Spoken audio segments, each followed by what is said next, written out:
Mesdames et messieurs, bonsoir et merci de regarder votre magazine Minute Vérité sur les antennes de Congo Web Télévision.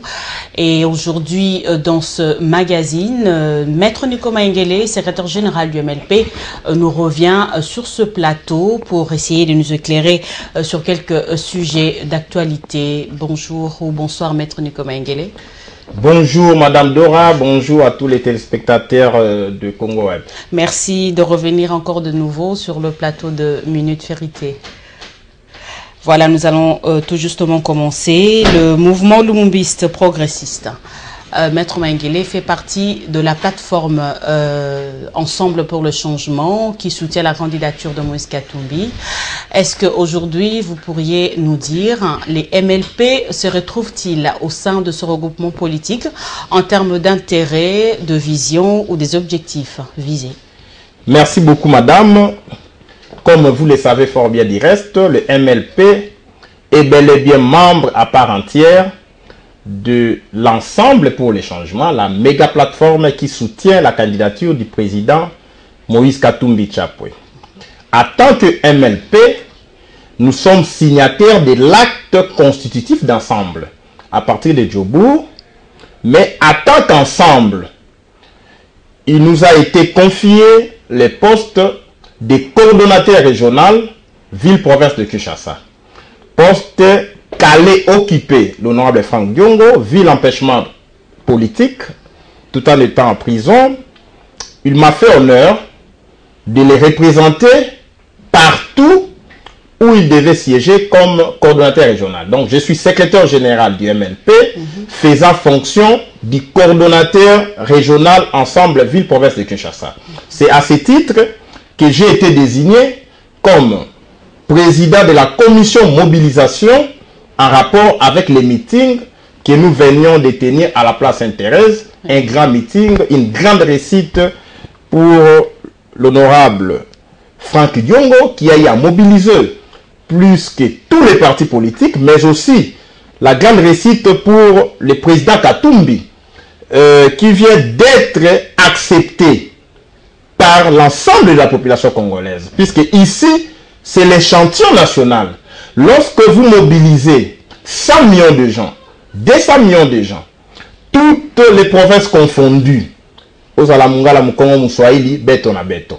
Donc ici, avec ces meetings, Katumbi a intégré le microcosme social de la République, représenté par la ville-province de Kinshasa. Coup de chapeau aux organisateurs dont je faisais partie, pour la grande réussite de ces meetings qui a prouvé à la face du monde que Katumbi n'est pas seulement un candidat pour les Katanga, mais Katumbi c'est un candidat pour la République démocratique du Congo. Imaginez-vous un seul instant, Katumbi ici à Kinshasa, il en appelle à un meeting ou à une mobilisation.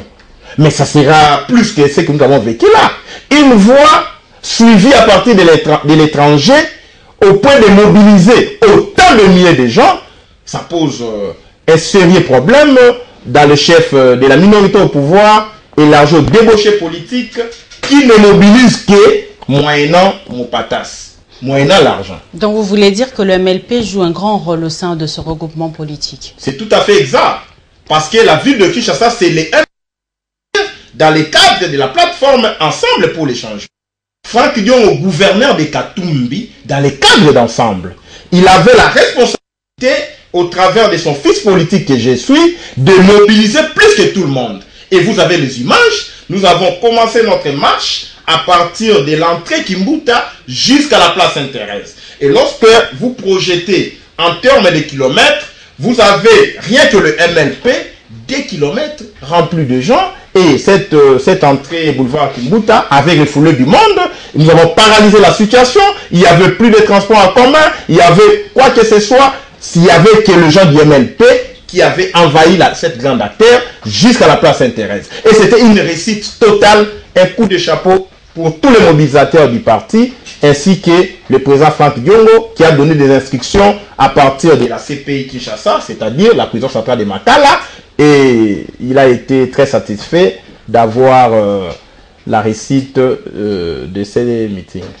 Voilà, Maître Nico, comme vous venez de le dire tout à l'heure, votre meeting à la place Sainte-Thérèse dans la commune de Ndjili a été une réussite selon vous, mais ce n'est pas le cas. Dans les réseaux sociaux aujourd'hui, c'est un débat par rapport à ce problème de mobilisation, justement. Nous ne faisons pas l'opposition des réseaux sociaux, madame. Nous faisons une opposition sur terrain. C'est un média qui informe. Nous avons été sur terrain. J'étais l'un des mobilisateurs, le président de la commission mobilisation. Je vous en parle en connaissance des causes. Nous avons misé moins de 50 000 personnes. Mais on a fait plus de 100 000 personnes. Puisque vous avez 4 terrains jumelés. Vous avez vu comment les terrains ont refoulé du monde. On n'a pas seulement rempli les terrains Sainte-Thérèse, on a aussi rempli ses dépendants, c'est-à-dire Ndinga Ndinga, comme on dit à Lingala. Donc c'était vraiment une réussite. Là, il n'y a pas de débat. Puisque si on nous a permis de tenir ces meetings, les pouvoirs hors mandat, les pouvoirs illégitimes, a laissé le parti acquis à la candidature de Katumbi, à la vision de Katumbi, au programme de Katumbi, organiser ces meetings, c'était une stratégie définie par le pouvoir au fin de jauger la capacité de mobilisation de Katumbi à Kinshasa pour mieux nous gérer. C'est ça la réalité. Tout le monde a été surpris d'avoir cette grande mobilisation. Et je vous donne une information. Puisque nous avons travaillé avec les services de l'État hors mandat, il y a eu la police de l'hôtel de ville qui était là. Il y a eu tous les services de M. Kabila. Lorsqu'on a projeté l'image du président Katumbi à partir de Bruxelles, je vous dis, aussitôt le meeting fini, il y a des gens qui ont été arrêtés clandestinement, en cachette, les services de l'État. Mais comment avez-vous laissé Katumbi parler, directement s'adresser aux Kinois et Kinois? Comment vous n'avez pas empêché cela? Donc Katumbi est plus stratège que tous les systèmes du régime. C'est ainsi que Katumbi, quand on l'attend, on croyait qu'il allait atterrir à l'aéroport de Ndjili. Mais Katumbi a atterri à la place Sainte-Thérèse, il s'est adressé aux Kinois et Kinois, il est reparti pour Bruxelles, et c'est un but marqué à l'extérieur qui compte double. Ça, c'est une réalité que le pouvoir ne sait pas digérer. Maître Nico Maingele, le meeting a été autorisé par l'hôtel de ville, les autorités de la ville de Kinshasa. Est-ce qu'aujourd'hui, on ne peut pas dire que c'est un pas vers la décrispation politique? Madame Dora, tu es assez mature pour comprendre que la démocratie ne se résume pas à la tenue de meeting. Même sous Mobutu, tu sais qu'il y a tenu des meetings. Rappelez-vous à la place Pongabi. Ok? Il y a eu un grand meeting sous Mobutu. Donc la démocratie, ce n'est pas le fait de tenir les meetings ou pas. Mais la démocratie, c'est l'alternance.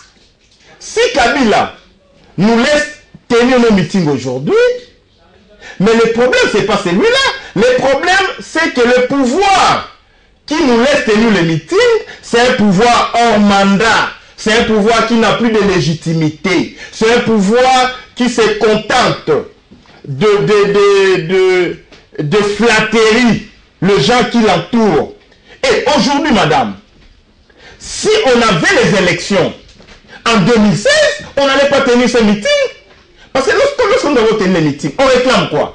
La tenue des élections, le départ de M. Kabila, les dauphins de M. Kabila, l'écartement de la machine à voter, le départ de M. Nanga, la libération des prisonniers politiques, les retours des exilés politiques. Vous comprenez que le contexte de la tenue du meeting fait état du blocage du système politique et du processus démocratique. Donc nous laisser nous réunir, ça n'a rien à voir avec les avancées démocratiques. C'est la preuve que nous sommes dans la résistance avec ou sans l'autorisation, encore qu'on n'est pas sous le régime d'autorisation. On est sous le régime d'information. La Constitution veut que l'organisateur du meeting en informe l'autorité urbaine. Ouais. C'est ainsi que nous avions écrit, et je suis l'un des signataires de la lettre en tant que MLP, lorsque nous avions saisi Kimuta, un gouverneur hors mandat comme M. Kabila, un gouverneur hors mandat, un chef de l'État hors mandat, et quand on n'a plus mandat, vous n'avez plus le pouvoir d'empêcher. C'est ainsi que nous sommes dans la logique de mobiliser le peuple. Avant le 23 décembre, nous devons avoir la libération des prisonniers politiques, 2. Les retours des exilés politiques. 3. L'écartement de la machine à voter. 4. Le départ de M. Corneille Nangaa. 5. Le pouvoir d'achat du peuple congolais. Vous voyez un peuple moribond. Un peuple à qui on a imposé la famine pour créer la terreur au sein de la population, ne pas les pousser à revendiquer ses droits. Je demande à ces peuples, restez sereins, soyez debout. Au niveau de l'opposition aujourd'hui, nous avons la baleine. Katumbi, c'est une baleine. Bemba, c'est une baleine. Et nos baleines vont avaler les dauphins de M. Kabila. C'est pourquoi Kabila se résigne, se rebuffe et ne sait plus présenter le dauphin, puisque la baleine est là. Le dauphin sera avalé. C'est pourquoi M. Kabila doit se mettre en évidence pour libérer les processus électoraux. La tenue de meeting n'a rien à voir avec la démocratie. La démocratie, c'est l'alternance, c'est le changement des dirigeants, c'est les élections à temps réel. Les élections que nous réclamons aujourd'hui, ce sont des élections dépassées. La démocratie, c'est aussi la liberté d'expression. Madame, je vous ai dit tantôt, quand je m'exprime comme ça, c'est à mes risques et périls. Aujourd'hui, de ton émission, les services de Kabila peuvent m'arrêter, mais tu à tout moment. La liberté d'expression n'a rien à voir avec la démocratie seulement, puisque ça ne se résume pas à la liberté d'expression. Même dans l'enfer, madame, on parle, on s'exprime. C'est pourquoi tu as vu, toi tu es chrétienne, tu as vu l'ancien riche demander à Lazare une goutte d'eau. Donc si dans l'enfer, on s'exprime, et pourquoi pas ici au Congo? Même si le Congo, c'est l'enfer des autres. Donc vous comprenez que, en m'exprimant ainsi, ça ne suffit pas pour dire que nous avons la démocratie. Dans une démocratie, vous avez les gens qui respectent la Constitution. La Constitution vous impose le nombre et la durée des mandats. 5 ans renouvelables une seule fois. S'il n'y a pas d'alternance, il n'y a pas de démocratie. Même si vous avez la liberté d'expression, ça peut être une diversion. Même si vous avez l'expression de liberté publique, ça peut être une distraction. Mais l'enjeu de la démocratie, le pivot, la clé de voûte, c'est l'alternance. On ne peut pas avoir un président qui a fait 18 ans dans une démocratie. Ça n'existe pas. Revenons au meeting de Maître Nico Mengele. Moïse Katumbi a intervenu à travers une vidéoconférence justement lors de ce meeting à la place Sainte-Thérèse. Il a réaffirmé son accession à la magistrature suprême. Également, il a promis la création d'emplois pour le Congolais. Mais comment cela peut-il se réaliser quand on connaît le dossier judiciaire de Moïse Katumbi aujourd'hui? Parce que son retour justement pose problème au pays, vous le savez. Non, ça ne pose pas de problème au pays. Les retours de M. Katumbi, candidat président, pose problème à la minorité au pouvoir. MP, minorité au pouvoir, élargie aux débauchés politiques. Je vous avais dit tantôt l'autre fois que tous les débauchés politiques ont constitué ce qu'on appelle aujourd'hui FCC, le Front contre les Congolais. Donc, ceux-là qui ont trahi le peuple ont décidé de faire marche ensemble avec M. Kabila. Et l'histoire le jugera. Ils vont répondre de leurs actes devant les tribunaux de l'histoire. Puisque entre la trahison et le respect du peuple, il n'y a pas de commune mesure. Soit vous avez trahi, soit vous êtes resté avec le peuple. Les jours où je trahirai, rappelez-moi cette émission. Je vous dirai que le problème de M. Katumbi, ce n'est pas avec le pays. Sa candidature sera déclarée recevable et fondée.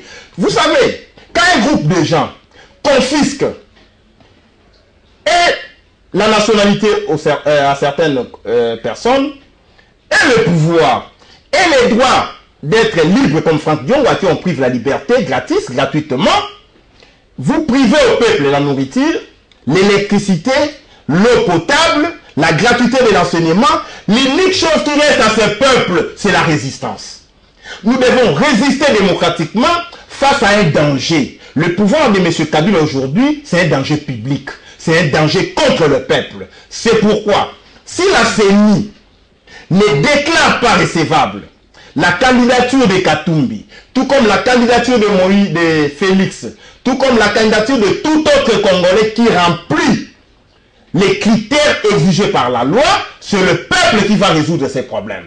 Puisque Katumbi, qui a déjà été candidat député national, il a été élu à ce poste en vertu de la même loi, il a été candidat gouverneur et élu, il a été député provincial en tant que juriste formé, en tant qu'avocat, c'est une jurisprudence politique. Comment peut-on lui dénier la qualité des Congolais là où le même État le lui avait reconnu? Donc vous comprenez que ça c'est une mascarade, c'est une distraction massive, c'est une distraction du pouvoir. Nous ne nous laisserons pas écraser par un pouvoir hors mandat. C'est pourquoi nous avons appelé le peuple à la place Sainte-Thérèse pour lui dire ceci. Puisque c'est toi le peuple qui est l'alpha et l'oméga de tout pouvoir. C'est toi qui décides qui sera candidat président, qui ne le sera pas. Acceptez que Katumbi soit candidat. Si ce peuple le sanctionne positivement, il devient président de la République. Si le peuple ne le sanctionne pas positivement, c'est-à-dire négativement, il va accepter les verdicts des urnes et continuer son combat. Mais il n'appartient pas à M. Kabila de dire qui sera candidat, qui ne le sera pas, encore que lui-même est inéligible. C'est la CENI qui dit en rapport avec le candidat, c'est pas le président Joseph Kabila. Je sais de quoi je parle, je suis politique. Lorsque tu vois le président de la CENI, M. Corneille Nangaa, qui se comporte en kamikaze électoral, il a les ceintures explosives, il peut bombarder la République à tout moment. C'est ça, Corneille Nangaa. Participer à des réunions à Kingakati. Vous me dites qu'un tel monsieur, c'est le président de la CENI. Vous ne l'avez pas vu participer dans des réunions dans le temps du fleuve. Vous ne l'avez pas vu appuyer la machine à voter là où la loi ne la prévoit pas. Appuyer la machine à voter là où la Constitution interdit qu'on ait dans ce système électoral la possibilité d'exclusion des candidats indépendants. Vous avez une loi contraire à la Constitution, c'est appuyé par la CENI, c'est la position de la minorité au pouvoir. Là où vous avez un président de la CENI qui vous dit ceci. Sans machine à voter, il n'y aura pas élection. Un arbitre peut imposer les règles de jeu aux compétiteurs. Donc vous comprenez que M. Corneille Nangaa a intérêt. Et en droit, nous disons, l'intérêt est la mesure de l'action. Il n'y a pas d'action sans intérêt. La machine à voter est rejetée même par l'Argentine avant-hier. L'Argentine nous a conseillé, n'allez pas avec cette machine à voter. Les Mirou système nous avaient fourni ces machines, ça posait problème ici en Argentine. Ce sont des machines dans lesquelles il y a une puce. Lorsque vous avez une puce, c'est une intelligence artificielle. On commande, on insère les données avant le vote. Et lorsque vous allez voter, vous verrez que la personne que vous avez désignée, ce n'est pas celle-là qui va sortir sur le bulletin, puisque vous n'avez pas l'état de contrôler tout ça. Vous comprenez que Corneille Nangaa est l'antithèse de la démocratie. Vous voulez dire aujourd'hui, Maître Nikoma Nguele, en bref, que Moïse Katumbi va retourner au pays en homme libre et il va poser sa candidature. C'est la volonté du peuple et non la volonté de M. Kabila. Encore moins la volonté de Nangaa. Puisque le peuple a réclamé Katumbi, de la même manière, le peuple réclame Bemba. De la même manière, une partie du peuple réclame Félix ainsi que les autres présidents. Le peuple réclame Franck Diongo. Vous ne pouvez pas priver, interdire à ces peuples les droits de réclamer ses leaders. C'est ainsi que Katumbi va rentrer dans ce pays en homme libre. Demain, vous apprendrez qu'on a monté un dossier contre Félix dans l'affaire Kamwina Nsapu. Le lendemain, vous apprendrez on a monté un dossier contre Bemba dans l'affaire rébellion à l'Équateur. Donc vous avez un groupe de gens qui décident du sort des autres Congolais et nous on est là et pour se faire écraser. Non madame, c'est le peuple. Nous devons avoir un processus électoral inclusif. Il n'y aura pas élection si Bemba ne rentre pas ici. Il n'y aura pas élection si Katumbi ne rentre pas au pays. Il n'y aura pas élection si Félix ne rentre pas au pays. Et heureusement, les trois sont ensemble, dans l'ensemble, puisqu'il y a une unité oppositionnelle. Donc vous comprenez qu'en face de nous, il y a un vide. Mais c'est Kabila, au lieu d'organiser ses coups pour les élections, il s'organise militairement. Il fait les contacts avec la Russie, avec la Chine, avec la Corée du Nord. Il y a même une loi en attente d'être promulguée qui consacre la coopération militaire avec la Russie. Mais pourquoi c'est temps? C'est un temps où il y a une suspicion légitime de la part du peuple pour dire, monsieur, arrêtez. Nous avons un procès électoral, vous négociez les armes. Vous avez un procès électoral, vous voulez défier la communauté internationale. Non, monsieur.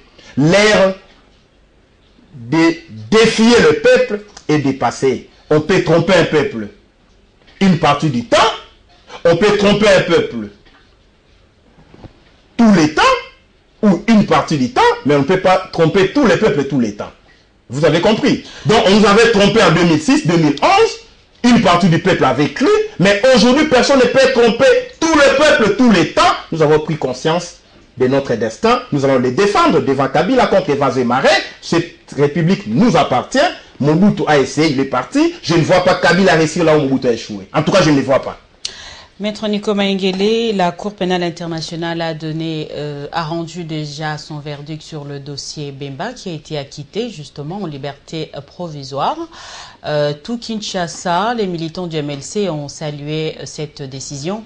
Et au MLP, comment cette décision a été analysée?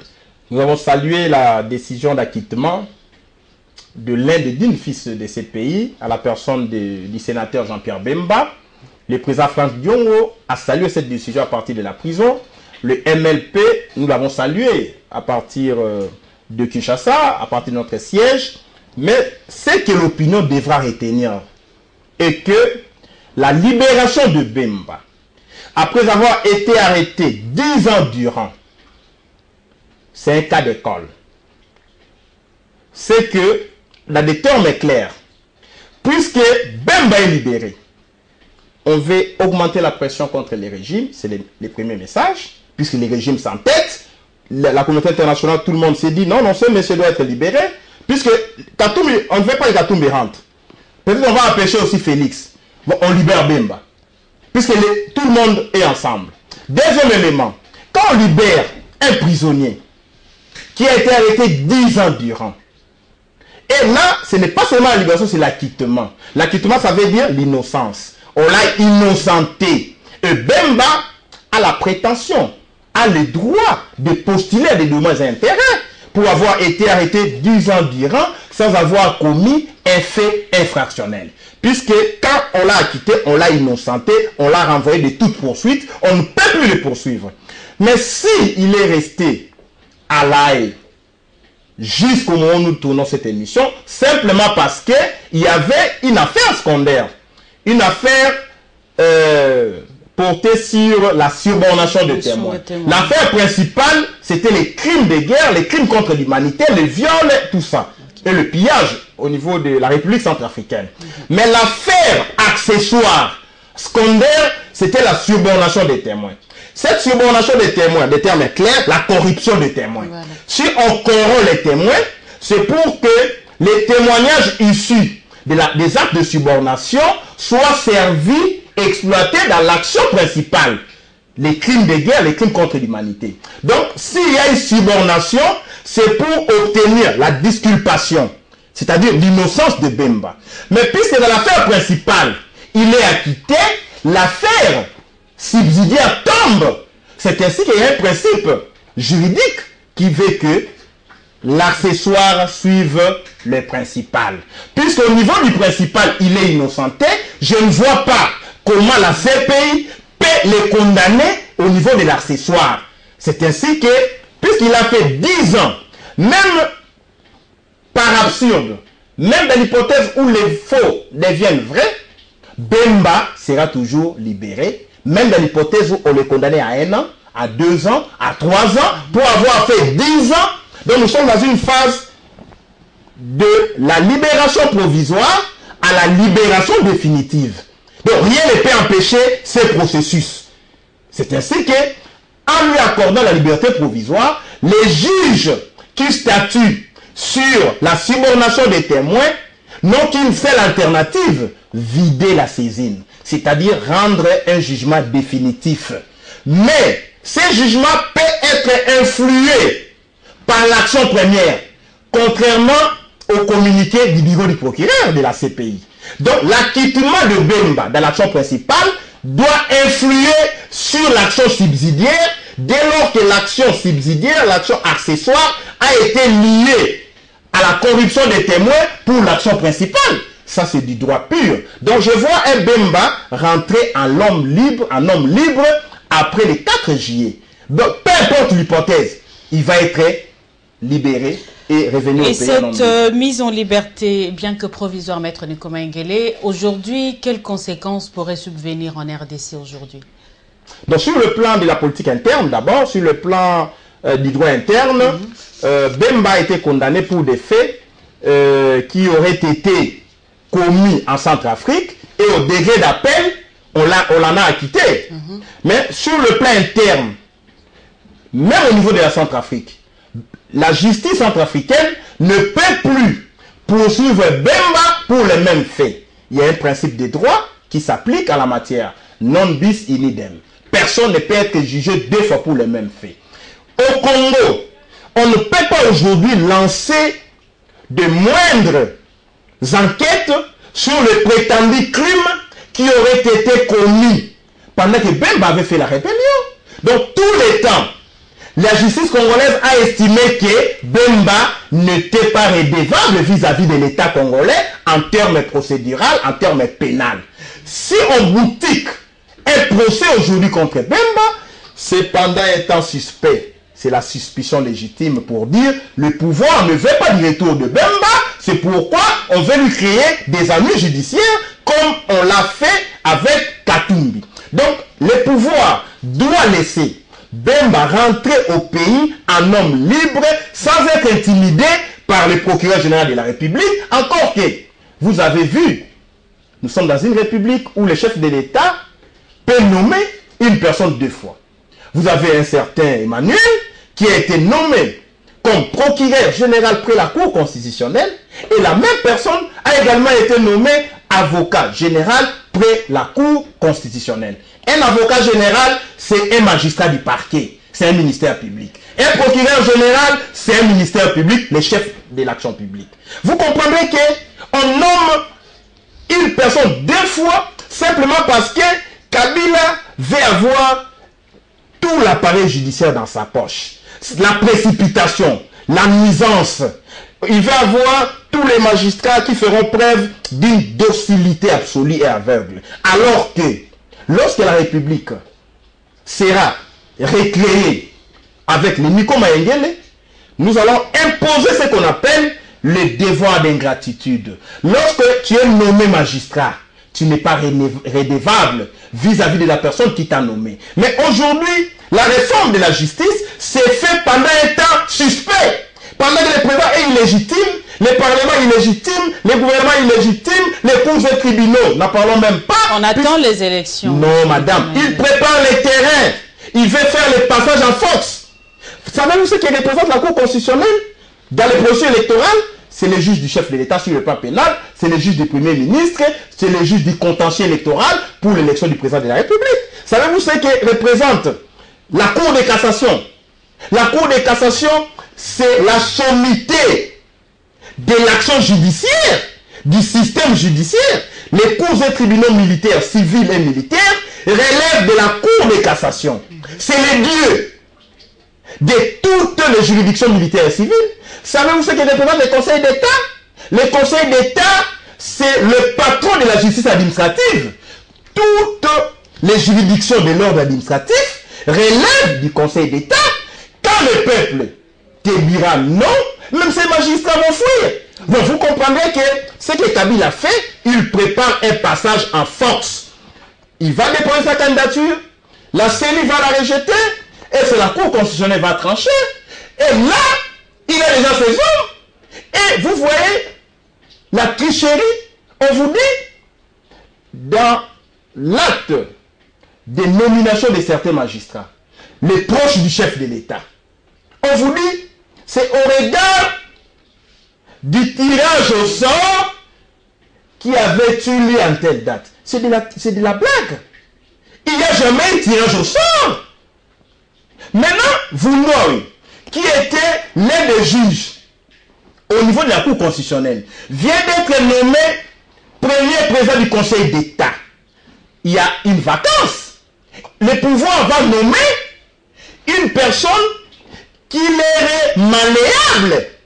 Donc, dans cet aventurisme juridico-judiciaire, il y a un esprit politique qui plane sur toutes ces nominations. C'est que Kabila est là, Kabila reste jusqu'à l'infini. C'est ça la logique. Merci Maître Nico. Nous allons revenir prochainement sur ce dossier de magistrat.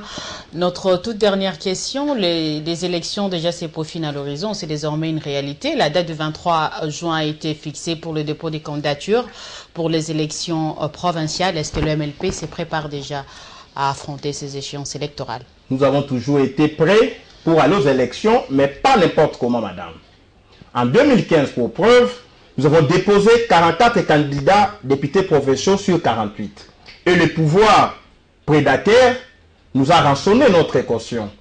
Et aujourd'hui, cette caution est à restituer. Sinon, on fera une action judiciaire contre le pouvoir. Ça s'appelle de l'extorsion. C'est une infraction. Deuxième élément. Pourquoi je vous dis que nous sommes prêts? Nous sommes prêts dans nos élections. Nous allons déposer nos candidatures. Mais cela n'exclut pas, la libération des prisonniers politiques. On dépose les candidatures, on continue avec le démarche. Kabila doit libérer les prisonniers politiques. Bemba doit rentrer au pays. Fondon doit sortir de la prison. Katoumi va rentrer au pays. 2. On dépose les candidatures, mais nous continuons la lutte pour l'écartement de la machine à voter. Cette machine ne sera jamais utilisée tant que nous incarnerons les destins des Congolais. Ce n'est qu'une imprimante, maître. Madame, ça c'est un autre débat. Une imprimante ne dispose pas de l'intelligence pour pouvoir déterminer le vote de X au détriment de l'autre. Une imprimante exécute de manière aveugle. Je prends un papier, je mélange, j'appuie, ça sort. Mais lorsque je commande, je désigne Dora au détriment de Lorette. Ça veut dire l'imprimante exécute une tâche intelligible et on imprime. Donc au-delà de l'impression, il y a une intelligence préétablie de la machine. Sinon, tu ne peux pas désigner quelqu'un et que vous appuyez sur un bouton, ça sort. Non, ce n'est pas l'impression, c'est le vote. Vous comprenez? C'est le vote. Donc cette machine à voter, c'est illégal, ce n'est pas prévu dans la Constitution. Pour revenir à la question posée, nous préparons les élections, mais le dépôt des candidatures n'exclut pas le départ de M. Kabila. Le dépôt de nos candidatures n'exclut pas que Kabila ne dépose pas la sienne. On n'a pas besoin de la candidature de M. Kabila. Le dépôt des candidatures n'exclut pas l'écartement de la machine à voter. On ne va pas voter avec la machine à tricher, la machine à voler le voix du peuple. Mais toutefois, vous vous préparez aux élections. Nous nous préparons aux élections, puisqu'en dernière minute, Kabila va lâcher prise. Puisque les élections ne se résument pas en ces régimes. Ces régimes peuvent être balayés par un balai populaire. Et nous aurons demain les élections. C'est pourquoi il faut se préparer. Donc on ne se prépare pas aux élections sur base de M. Kabila, puisqu'il n'est pas candidat. Puisque lui-même ne va pas postuler. Nous préparons les élections pour le bien-être du peuple, pour présenter au peuple notre programme, pour prouver que là où Kabila a proposé 3,50 milliards, 3,5 milliards après 18 ans, Katumbi a proposé 100 milliards dans 5 ans.